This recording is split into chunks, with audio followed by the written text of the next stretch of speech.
Dans cette vidéo, on va voir les conditions avec Julia, les if avec Julia, les si avec Julia.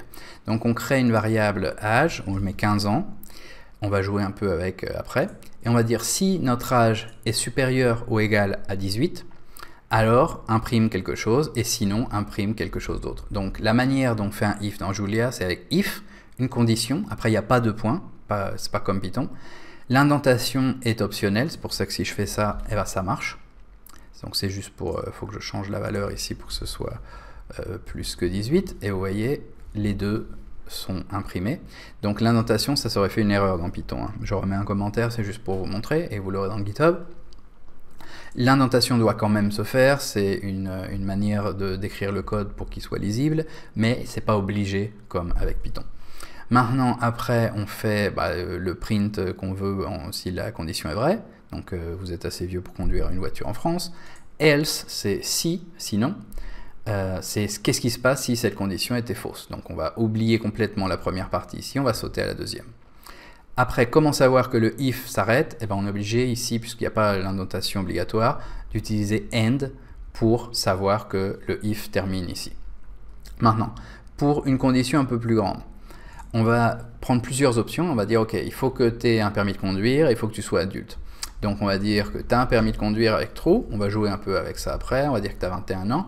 Maintenant, les conditions. Alors, les conditions, if, une première condition, après un et, une autre condition. Ce qui est, il faut que tu sois majeur et que tu aies le permis de conduire. Si tu es majeur et tu as le permis de conduire, je vais imprimer, la route est à toi dans quasi tous les pays. Maintenant, si ça c'était pas vrai, je vais regarder une autre condition. Je ne vais pas faire un else qui englobe tout, je vais avoir plus d'options.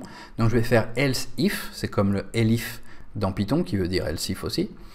Et on va faire else if âge inférieur à 18.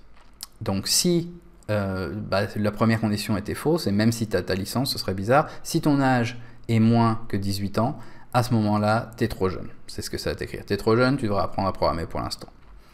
Maintenant, un autre else if, une autre option, si tout était faux jusqu'à maintenant, c'est si ton permis de conduire, ta licence, license, n'est pas égal à vrai, ça veut dire que tu n'as pas le permis de conduire, alors ça va t'écrire, il faut que tu passes le permis de conduire d'abord. Et sinon, c'est toutes les options qui restent, s'il y en avait encore, ça va dire personne n'a pensé à ton cas, parce que en fait, c'est pas possible que ça arrive ici particulièrement, mais bon, le else, c'est ça, c'est toutes les options qui restent où on n'a pas fait une condition particulière pour ça. Maintenant, qu'est-ce qui se passe quand je fais marcher ça? Ça me dit, la route est à toi dans quasiment tous les pays. Donc ça marche bien. C'est la première option, tout était vrai, donc la première option est exécutée, et tout le reste est ignoré, et on arrive, ignoré, et on arrive au end, et après le code va continuer. Mais tout ça, c'est ignoré. Si je mets un âge trop jeune, tu as 12 ans, mais tu as ton permis de conduire, bizarrement, alors ça dit que tu es trop jeune, too young. Pourquoi? Parce que ça, c'était faux. Donc, on a regardé ça et ça, c'était vrai. Et après, tout le reste est ignoré. Maintenant, qu'est-ce qui se passe si je mets faux? Tu es toujours trop jeune, mais en plus, tu n'as pas ton permis de conduire. Ça me dit la même chose. Pourquoi? Parce qu'à partir du moment où celui-là est vrai, on ne va pas regarder la suite. Maintenant, si l'âge était plus important et que j'ai l'âge autorisé, ça, la première condition, elle est fausse puisque je n'ai pas ma licence. La deuxième, elle est fausse puisque j'ai un âge supérieur à 21. Et là, celle-là va s'exécuter. On va regarder si j'ai ma licence. Je ne l'ai pas, et parce que je ne l'ai pas, donc les différentes trous vont être vrais, et ça va m'imprimer, tu dois passer ton permis de conduire d'abord.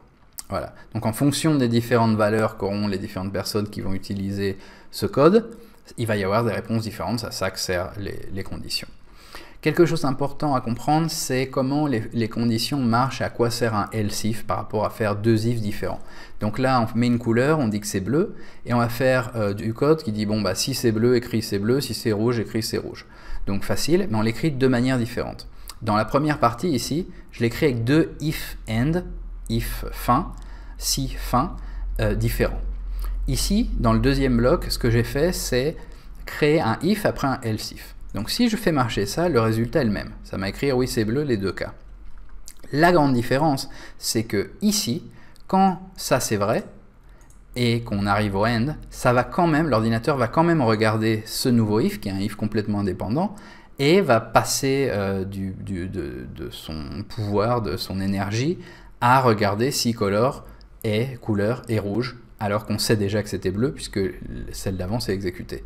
Donc quand c'est comme ça, c'est beaucoup mieux d'utiliser un else if, parce que je regarde encore couleur. Si c'était bleu, on sait déjà que ça ne va pas être rouge, donc on peut sauter cette nouvelle évaluation et éviter que l'ordinateur et le code utilisent des ressources pour rien, pour quelque chose qui ne servait pas. Donc le else if est beaucoup plus pratique quand on a ce genre de cas. Maintenant, il y a des fois où on veut toujours vérifier tout, et là on va utiliser plusieurs ifs les uns après les autres. Il y a quelque chose qui s'appelle les ternaires. C'est pas quelque chose que personnellement j'utilise beaucoup. Il y a des gens dans mon équipe qui les aiment beaucoup, donc ça dépend des goûts. C'est important de savoir que ça existe pour pouvoir les lire et les comprendre quand vous les voyez. Alors comment c'est? Quand on les voit au début, ça fait un peu peur. Et en fait, c'est très facile.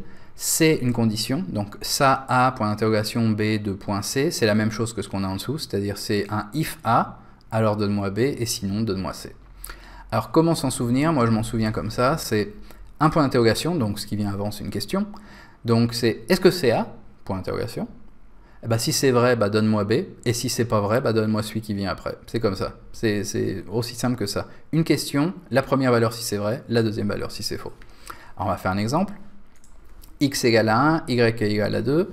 Si X est supérieur à Y, alors voilà, donne-moi X, et sinon donne-moi Y. Donc là, est-ce que X est supérieur à Y? X c'est 1, donc non, c'est faux. Donc comme c'est faux, ça me donne la deuxième valeur. Si je change pour que ce soit vrai, là ça devient vrai, ça me donne la première valeur qui est X.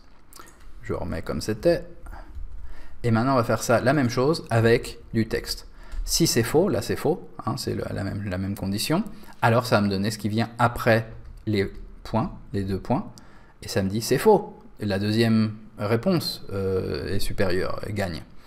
Maintenant, si c'était vrai, c'est-à-dire x est plus grand qu'y, à ce moment-là, c'est la première qui vient entre le point d'interrogation et les 2 points. C'est vrai, la première réponse gagne. Donc voilà, ça c'est pour les ternaires. Maintenant, je vous donne un petit exercice à faire. Vous pouvez le mettre dans les commentaires. Le premier qui l'aura bien fait, je vais lui mettre un pins, comme ça tout le monde pourra le voir pour voir la correction.